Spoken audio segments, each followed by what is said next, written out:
Yo, what is up, everyone? So we're doing a 7M Q&As today. So we're starting it off right away. Shekta asked, do you plan on rebuilding a block to fix all the little issues you have on it, like the crank snout being broken, etc. ... Yes, Shekta, I do plan on pulling the engine sometime.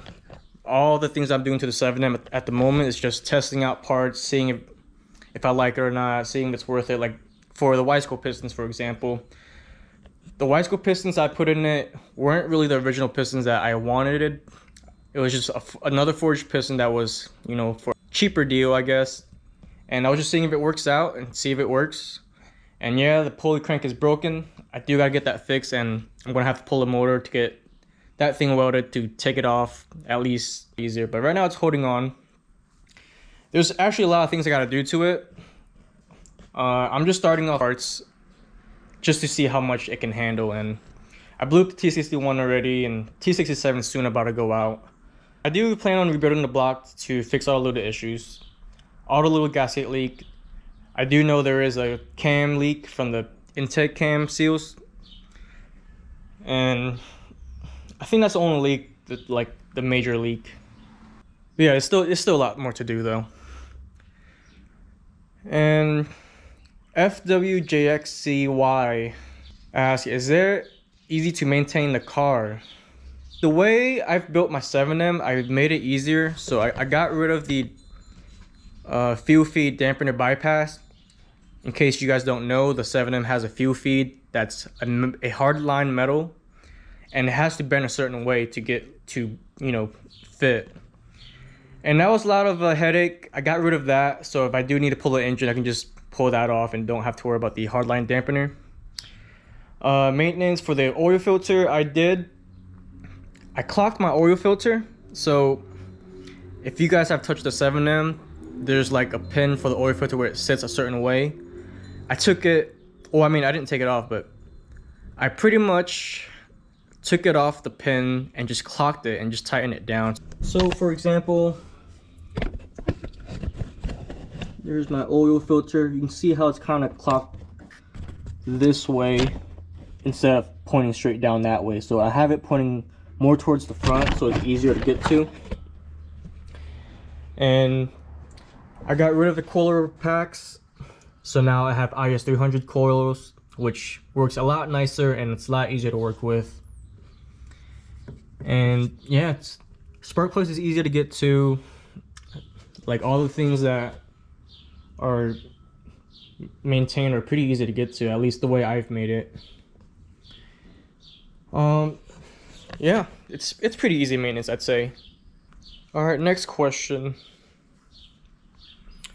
Who built your 7M, or did it come already built? I built the 7M myself when I first got the car, when it was factory stock, like full-on factory, stock airbox, stock exhaust. It still has the catalytic converter.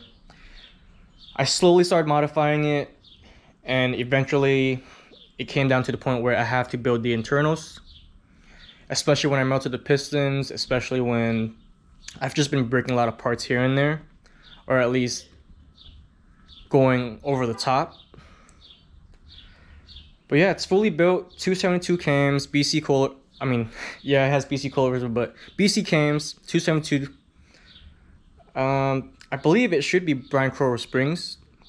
I bought the head built from Wisconsin with the whole head package. It might be a little worn out, might need to rebuild for the head at least. But for sure, I want to get JayZ pistons, because right now it has Y-scope pistons. But the reason why I got Y-scope was because I didn't want to do a bore over yet. So it's still standard bore. Eagle rods, Cleveite bearings, and yeah, that's pretty much it for the internals. I do want to get titanium rods, but I don't know if it's worth it yet. Alright, I think that's all the questions.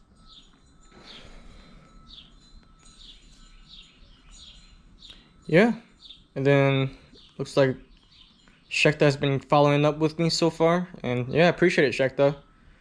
I always appreciate my subscribers, my fans. Alright, well, I'm just going to throw in a couple questions in there that I think you guys would want to know. So I guess I'll start off with this one. Why not JayZ? So at the time when I had the 7M, the only reason why the main reason if I were to go to JayZ or JayZ's is if the 7M blew up on me again. But all the times it's been blowing up was because of my fault. I've been pushing the car, I've been beating the hell out of it, and really pushing it. I just kept turning up the boost. You know, boost controller. Don't recommend you getting it because you're more likely to turn it up, like what I did. And the highest I've got with the boost controller with the stock ECU was probably 15 pounds, but even then that's still unsafe. So if you had a boost controller, the highest I'd do would probably be like 10 pounds or 11 pounds. Other than that, yeah, I mean, I didn't go to JayZ at the time because I didn't have enough money. And so in freshman year, it was two choices: save up, stick with the stock 7M until senior year. That's when I should have enough money for the 2JZ. Or it was to just slowly build the 7M through freshman all the way to senior year and do that. And that's the route that I took. I slowly started modifying it. And it was fun, you know, modifying it yourself. Yeah, so 2JZ is cool. We know 2JZs can do it, or the JZs can do it. The 7M, on the other hand, can do it too, but not many people can make it. So I want to be one of those people that could make it with the 7M because we already know JZs can do it.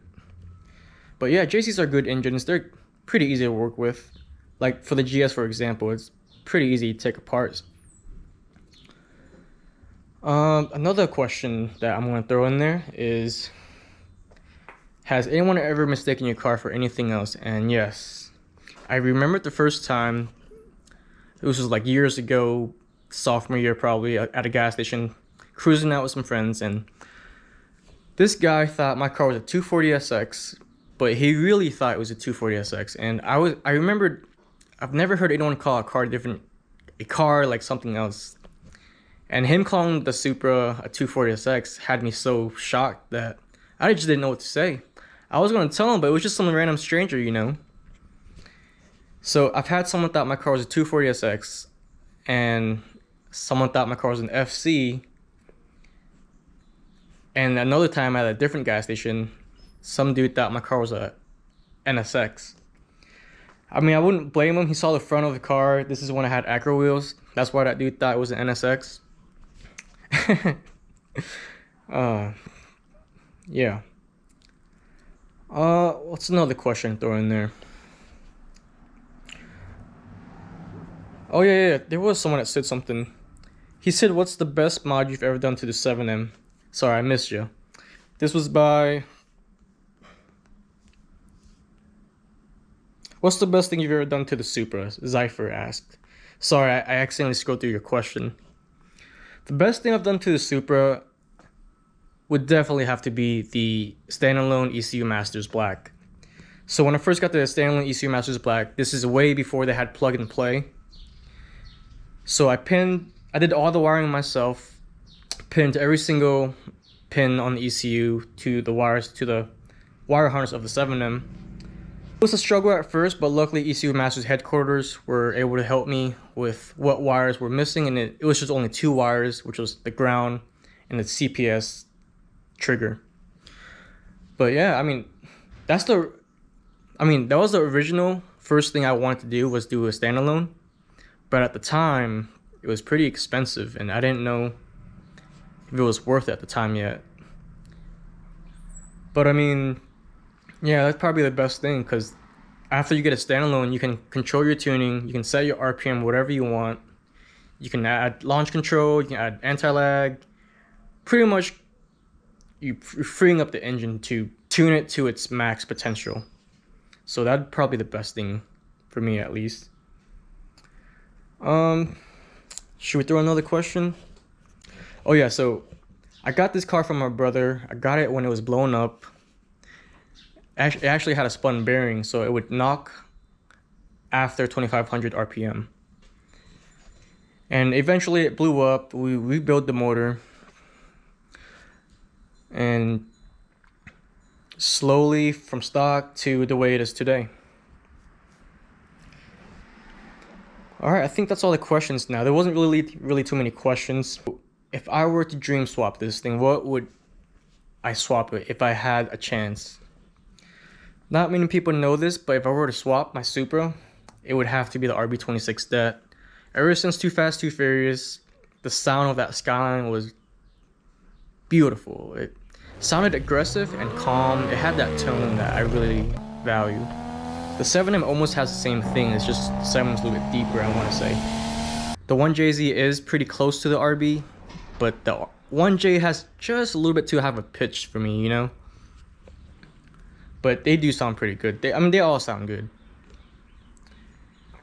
And yeah, I think that's all the questions. Well, if you guys want to know anything else, I mean, go ahead and just leave some more questions and I'll answer in another Q&A. But right now, I'm planning on getting the GS 300 done. So far, it's pretty close. The engine is pretty much ready to get pulled out. I just picked up my engine lift. Yeah. So I just thought I'd make this video first before I post some more videos about the GS. Alright, well, I'll see you guys in the next video and keep your head up.